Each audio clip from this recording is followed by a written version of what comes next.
नमस्कार दोस्तों, उम्मीद है आप सभी लोग बढ़िया होंगे। सीटेट की परीक्षा में हर वर्ष ये पूछे गए हैं। पिछले वर्ष लगातार कई शिफ्टों में ये प्रश्न देखने को मिले हैं। चलिए प्रश्नों को सीधा शुरू करते हैं। वीडियो पसंद आता है तो लाइक शेयर कर दीजिएगा, चैनल पर नए हो तो सब्सक्राइब कर दीजिएगा। पहला आपकी स्क्रीन पे आ चुका होगा बाला, BALA। ये क्या होता है? बिल्डिंग एज लर्निंग एज इसको बोलते हैं। अधिगम सहायक के रूप में बिल्डिंग, इसका पूरा नाम पूछा जाता है कि बाला का फुल फॉर्म क्या होगा। अगर आपको इंग्लिश में पूछा जाए तो आपको याद रखना है बिल्डिंग एज लर्निंग एड्स। अगर इसको हिंदी में पूछा जाए कि बाला का फुल फॉर्म क्या होगा तो आपको ध्यान रखना है अधिगम सहायक के रूप में बिल्डिंग। एक और प्रश्न बहुत पूछा जाता है NCERT के बारे में। NCERT का जो पूरा नाम है national council of educational research and training. Spelling ध्यान से देखिएगा, स्क्रीनशॉट ले लीजिएगा वीडियो के लास्ट में, क्योंकि चीजें आपको याद रहें। तो इसका वेरी इंपॉर्टेंट पॉइंट है, बहुत ज्यादा पूछा गया है।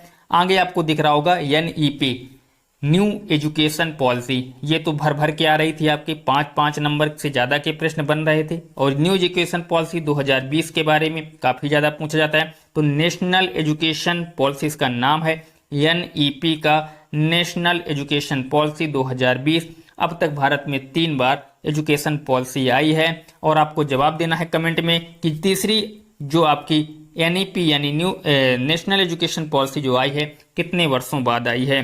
आगे आपको देखना है LED के बारे में बहुत ज्यादा पूछा जाता है और उसका फुल फॉर्म बहुत ज्यादा पूछा जाता है। तो ये क्या है? लैंग्वेज एक्विजिशन डिवाइस है, यानी कि बच्चे का जो भाषा का संक्रमण काल है वो 5 वर्ष तक पूरा हो जाता है। ये कौन कहता है? नोम चॉम्स्की द्वारा ये बातें कही जाती हैं कि LED लैंग्वेज एक्विजिशन डिवाइस के बारे में उन्होंने बताया है कि बच्चे की भाषा का विकास 5 वर्ष की आयु तक हो जाता है। लैड का सिद्धांत किसने दिया है? तो नोम चॉम्स्की द्वारा यह सिद्धांत दिया गया था। PWD काफी ज्यादा पूछा जाता है। पहले ये विकलांगता कहा जाता था, अब इसको दिव्यांगता के नाम से जाना जाता है, यानी अब ये दिव्यांगता हो गया। और दिव्यांगता में अब कितनी श्रेणियां हैं तो याद रखना है 21 श्रेणियां अब रखी गई हैं। पहले 7 प्रकार के थे, अब 21 प्रकार के हो गए हैं। और दिव्यांगता शब्द का पहली बार प्रयोग दिसंबर के महीने में 2015 में मोदी सरकार ने या मोदी साहब ने किया था। तो PWD का पर्सन विद डिसेबिलिटीज इसको बोला जाता है। आगे आपको ADHD बहुत ज्यादा इंपॉर्टेंट है। ये एक ऐसा डिसऑर्डर है, अटेंशन डिफिसिट हाइपर डिसऑर्डर है ये। इसमें क्या होता है? बच्चे को एकाग्रता में कमी होती है, बच्चा किसी चीज में एकाग्र नहीं रह पाता। तो इसको बहुत ही ध्यान से याद करिएगा, ADHD का अटेंशन डिफिसिट हाइपर डिसऑर्डर। आगे देखिएगा TLM क्या होता है? टीचिंग लर्निंग मटेरियल, जिससे कि शिक्षा दी जाती है, बच्चों को सिखाया जाता है। वो जो चीजें होती हैं उनको TLM बोला जाता है, टीचिंग लर्निंग मटेरियल। उसमें आपका मैप हो सकता है, उसमें आपका ब्लैक बोर्ड हो सकता है, उसमें वो सारी चीजें हो सकती हैं जिससे शिक्षित किया बच्चों को सिखाया जाता है। तो TLM को याद रखिएगा, टीचिंग लर्निंग मटेरियल के नाम से जाना जाता है। LSRW ये आपके हिंदी में बहुत ज्यादा पूछा जाता है, इंग्लिश में भी बहुत ज्यादा पूछा जाता है। हिंदी में याद रखना है आपको सूबो पॉलिसी। किससे? हिंदी में आपको सूबो पॉलिसी याद रखना है, यानी सुनना बोलना पढ़ना लिखना। पहले सुनना आता है, फिर बोलना, फिर पढ़ना, फिर लिखना।